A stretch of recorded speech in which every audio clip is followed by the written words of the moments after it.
प्रेरक कहानी। जीवन में कुछ बड़ा करना हो तो सोच बड़ी रखो, तभी सफलता भी बड़ी होगी।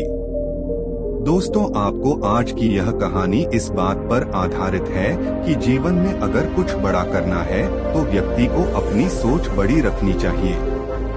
अगर व्यक्ति के सपने बड़े होंगे तभी सफलता भी बड़ी होगी।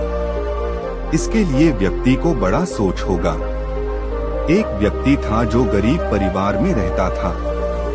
वह बहुत दिनों से नौकरी की तलाश कर रहा था, लेकिन उसे अपने शहर में नौकरी नहीं मिल पा रही थी।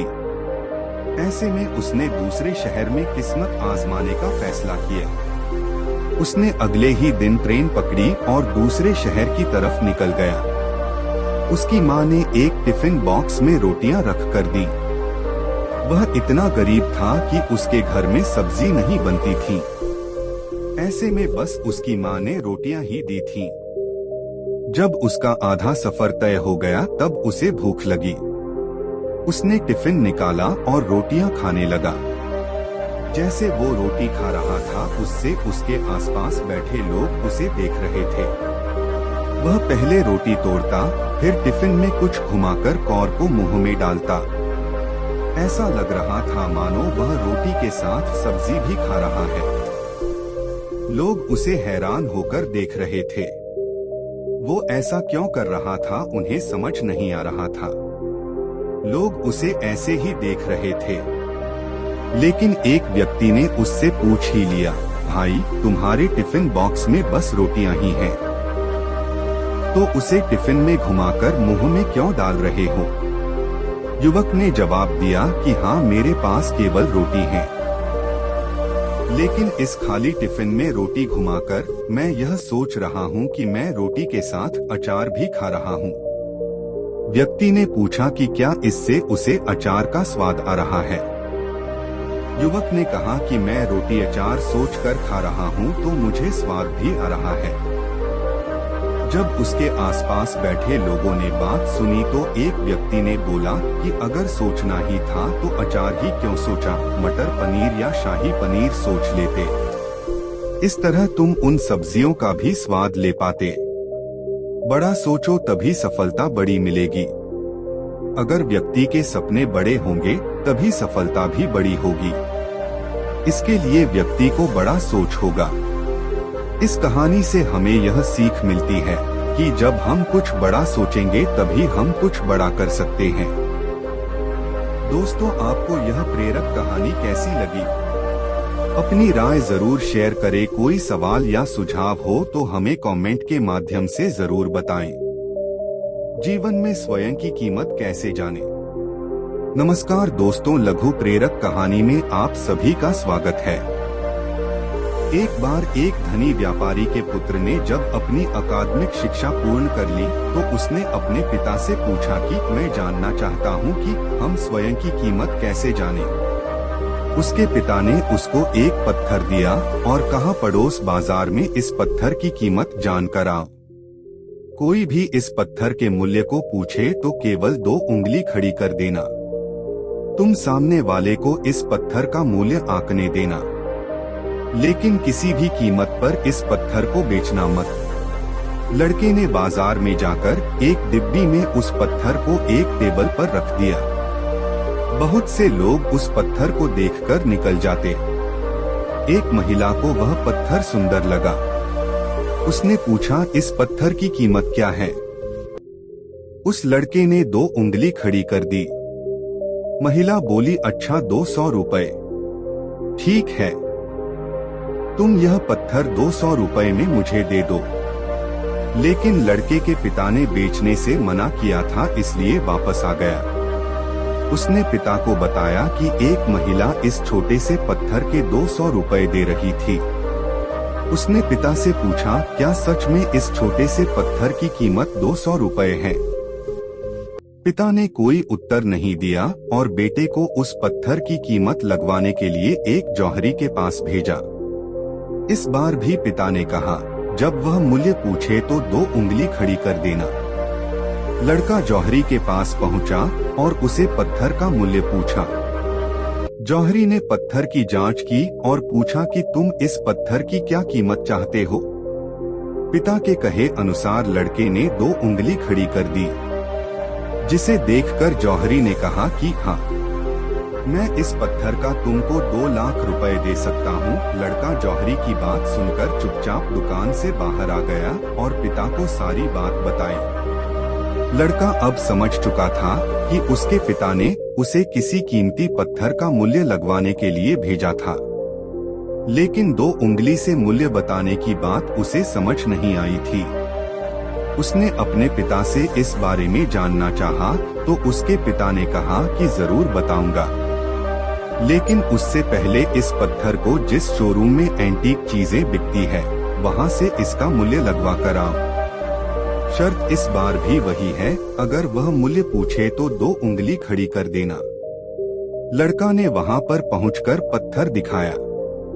शोरूम वाले ने बहुत बारीकी से उस पत्थर को देखा।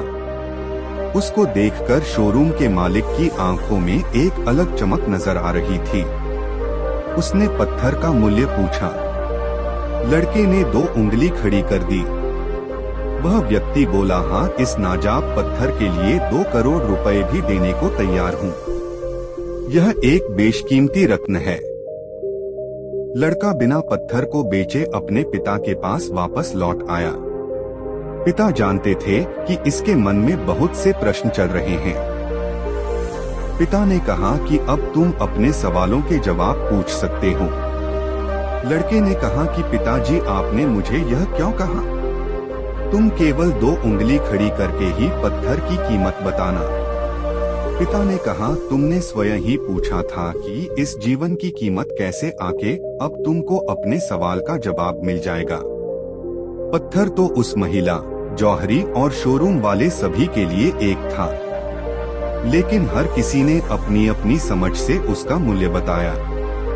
वह महिला पत्थर की कीमत और गुण नहीं जानती थी, इसलिए उसने अपने हिसाब से इसका मूल्य 200 रुपए आका। वह जौहरी भी इस पत्थर के बारे में जितना जानता था उस हिसाब से उसने 2 उंगली देखकर उसका मूल्य 2 लाख बताया। लेकिन उस शोरूम वाले को इसकी खासियत पता थी कि यह एक नायाब पत्थर है, इसलिए उसने इसकी कीमत 2 करोड़ आकी। यह तुम्हारे लिए सीख है कि जीवन में आप अपनी कीमत जैसी आंकना चाहते हैं, वैसे लोगों की संगति करो और वैसे लोगों का ही अनुसरण करो, क्योंकि पत्थर तो 200 रुपए कीमत आंकने वाले के लिए वही था और 2 करोड़ आंकने वाले के लिए भी। इसलिए जीवन में सफलता प्राप्त करनी है तो खुद के मूल्य को समझें और सफल लोगों की संगति करो। कठिन परिस्थितियों में धैर्य नहीं खोना चाहिए नमस्कार दोस्तों, एक बार एक राजा को अपने महल में लगी 3 मूर्तियों से बहुत लगाव था। महल में हर कोई इस बात से परिचित था, लेकिन एक दिन सफाई के दौरान एक सेवक से उन 3 मूर्तियों में से एक मूर्ति गलती से टूट गई।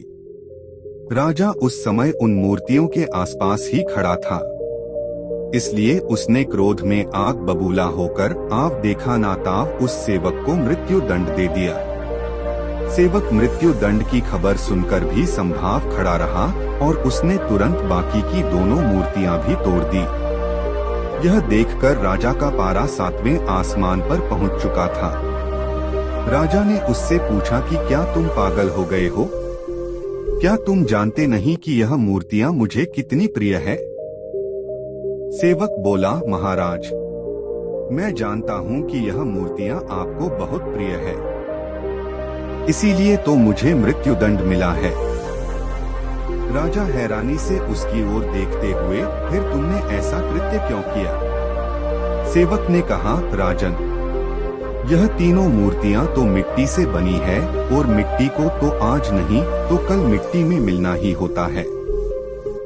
रही बात इन मूर्तियों को तोड़ने की, तो जैसे गलती से आज मुझसे एक मूर्ति टूट गई, कल बाकी की बची हुई दोनों किसी और से टूट सकती थी। राजन, मुझे तो एक मूर्ति को तोड़ने पर मृत्यु दंड मिल ही चुका था, इसलिए मैंने बाकी की दोनों भी तोड़ दी ताकि अन्य कोई मृत्यु दंड से बच जाए। राजा उसका उत्तर सुनकर अवाक रह गया। राजा ने उससे पूछा कि तुम मृत्यु दंड मिलने पर भी संभाव कैसे हो? ऐसी विषम परिस्थिति में भी तुमने धैर्य नहीं खोया, बल्कि तुम दूसरों के भले के बारे में सोच रहे हो कि कहीं किसी और को मृत्यु दंड न मिले। सेवक बोला, राजन, ईश्वर ने मुझे यह मनुष्य जीवन दिया, हर एक सुख सुविधा उपलब्ध कराई। जब जीवन और सुख सुविधाएं ईश्वर ने दी है, तो अगर उसने कुछ कटु अनुदान दे भी दिया तो उसकी नीति पर शक नहीं करना चाहिए। जीवन और मृत्यु पर केवल उसका अधिकार है। यही सोचकर मैं सदैव संभाव रहता हूँ। उस सेवक की बात सुनकर राजा को अपने ही दिए हुए निर्णय पर शर्मिंदगी हो रही थी। राजा समझ चुका था कि उसने अपने पद का अनुचित प्रयोग किया है। उसे अपने निजी लाभ हानि से ऊपर उठकर एक राजा के समान न्याय करना चाहिए था। एक मामूली सी मिट्टी की मूर्ति टूटने पर उसने धैर्य खो दिया और किसी निर्दोष व्यक्ति को मृत्यु दंड दे दिया। दूसरी तरफ यह सेवक मृत्यु दंड मिलने पर भी संभाव था और परहित में सोच रहा था। राजा को अपनी गलती का एहसास हुआ और उसने सेवक का मृत्यु दंड माफ कर दिया। यह कहानी हमें सिखाती है कि मुश्किल परिस्थितियों में भी हमें धैर्य नहीं खोना चाहिए और कोई भी निर्णय क्रोध में नहीं लेना चाहिए। हमारे जीवन के संघर्ष कहानी। नमस्कार दोस्तों, इस ज्ञान से भरी कहानी में आप सभी का स्वागत है। एक बार की बात है, एक छोटा सा परिवार था। वह परिवार बहुत ही दयनीय स्थिति से गुजर रहा था। परिवार हर समय संघर्ष कर रहा था। एक समस्या के हल होने पर दूसरी समस्या पीछे पड़ जाती थी। इन संघर्षों से थककर परिवार के एक छोटे बच्चे ने अपने पिता से शिकायत की, अब मैं जिंदगी के इन थपेड़ों से थक चुका हूँ। हर रोज के संघर्ष से तंग आ चुका हूँ। मुझे अपना भविष्य अंधकार में दिखाई दे रहा है। उसका पिता एक पेशेवर रसोइया था। वो लड़के को रसोई घर में ले आया। उसने पानी से 3 घड़े भरे और तीनों को चूल्हे पर रख दिया। जब तीनों बर्तन में पानी उबलने लगा तो उसने एक बर्तन में आलू रखे, दूसरे बर्तन में अंडे और तीसरे बर्तन में कॉफी बीन्स। तीनों बर्तन को उबालने दिया। बेटा बेसब्री से इंतजार कर रहा था, सोच रहा था कि उसके पापा क्या कर रहे हैं। 20 मिनट के बाद वह बर्नर बंद कर दिया। उसने आलू को बर्तन से बाहर निकाला और एक कटोरे में रखा। उसने अंडों को बाहर निकाला और उन्हें एक कटोरे में रखा। फिर उसने कॉफी को बाहर निकाला और एक कप में रखा। लड़के की ओर मुड़कर उसने पूछा, बेटा तुम क्या देख रहे हो? आलू, अंडे और कॉफी, उसने झट से जवाब दिया। करीब से देखो और आलू को छुओ। लड़के ने छुआ और कहा कि आलू नरम हो गए हैं। फिर उसने लड़के को एक अंडा लेने और उसे तोड़ने के लिए कहा। खोल को तोड़ने के बाद उसने कठोर उबले हुए अंडे को देखा। अंत में उसने लड़के को कॉफी पीने के लिए कहा। इसकी मस्त सुगंध उसके चेहरे पर मुस्कान ले आई। पिताजी, इसका क्या मतलब है? लड़के ने पूछा। फिर पिता ने समझाया कि आलू, अंडे और कॉफी बीन्स, इन तीनों को एक ही प्रतिकूलता यानी उबलते पानी का सामना करना पड़ा और हर एक ने अलग तरह से प्रतिक्रिया दी। आलू मजबूत कठोर था, लेकिन उबलते पानी में यह नरम और कमजोर हो गया। अंडा नाजुक था, जिसके अंदरूनी भाग की रक्षा एक पतला बाहरी आवरण कर रहा था। उस उबले पानी में अंडे के अंदर का हिस्सा सख्त हो गया। इसी प्रकार कॉफी बीन्स भी अलग थे। उबलते पानी के संपर्क में आने के बाद इन्होंने पानी को बदल दिया और जबरदस्त कॉफी बनाई। उसने अपने बेटे से पूछा, कुछ तुम किस तरह के हो? जब प्रतिकूलता तुम्हारे दरवाजे पर दस्तक देती है तो तुम कैसे प्रतिक्रिया देते हो? क्या तुम एक आलू हो या एक अंडा या फिर कॉफी बीन्स हो? कहानी की शिक्षा। जीवन में हर रोज नई नई चीजें हमारे आसपास होती हैं, लेकिन केवल एक चीज जो वास्तव में मायने रखती है वह यह है कि आप इस पर प्रतिक्रिया कैसे करते हैं और इनसे क्या फायदा उठाते हैं। जीवन के सभी बदलाव को अपनाएं और आने वाले उन सभी संघर्षों का सकारात्मकता के साथ सामना करें। दोस्तों, आपको हमारे जीवन के संघर्ष कहानी कैसी लगी कमेंट करके बताएं और अपने दोस्तों के साथ शेयर करें।